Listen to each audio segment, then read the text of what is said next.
ഏകാന്തത മൂലം ഓരോ മണിക്കൂറിൽ 100 പേര് മരിക്കുന്നു. കഴിഞ്ഞ കുറച്ച് ദിവസങ്ങളായി കാണുന്ന വാർത്തയാണ്.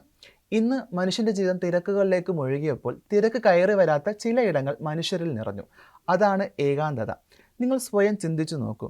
നമ്മൾക്ക് മുൻപ് എന്തെങ്കിലും സ്ഥലങ്ങളിൽ പോയാൽ അല്പം കാത്തിരിക്കേണ്ട അവസ്ഥ വന്നാൽ ആകെ മുഷിയാറുണ്ട് അല്ലേ? പക്ഷെ ഇന്നോ എല്ലാവരുടെയും കയ്യിലും ഒരു മൊബൈൽ കാണും. പക്ഷെ എല്ലാവരും അതിൽ മുഴുകിയിരിക്കും. ചുറ്റുമുള്ളവരെ നോക്കാനോ ചിരിക്കാനോ മിണ്ടാനോ സമയമില്ല. വീട്ടിലായാലും ഇതൊക്കെ തന്നെയാണ് അവസ്ഥ. പക്ഷെ ചില സമയം നമുക്ക് ഫോണിലൊന്നും നോക്കാൻ തോന്നാറില്ല. ആകെ ഒറ്റപ്പെട്ടു പോകും. മുൻപൊക്കെ ആളുകൾക്ക് അവരുടെ സങ്കടങ്ങൾ മറ്റുള്ളവരോട് പറയാൻ മടിയില്ലായിരുന്നു. പക്ഷെ ഇന്ന് എല്ലാവരും പുറമെ ഒരു ചിരി ഒട്ടിച്ചു വെച്ച് കനലെരിയുന്ന മനസ്സ് മറിച്ച് മറ്റുള്ളവരെയും അതുവഴി സ്വയം വഞ്ചിക്കുന്നു. കഴിഞ്ഞ ദിവസം തൃശ്ശൂരിൽ ഒരു മാഷ് ആത്മഹത്യ ചെയ്തത് ഒരുപാട് ന്യൂസും വീഡിയോയുമായി കാണാനിടയായി.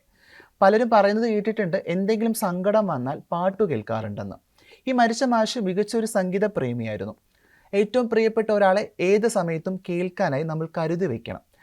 കണ്ണാടി പോലെ, തെളിമയേറുന്ന നിഴല് പോലെ വിശ്വസിക്കാൻ കഴിയുന്ന ഒരാൾ. ഏതു സാഹചര്യത്തിലും കൈവിടില്ല എന്ന് ഉറപ്പുള്ള ഒരാൾ വേണം.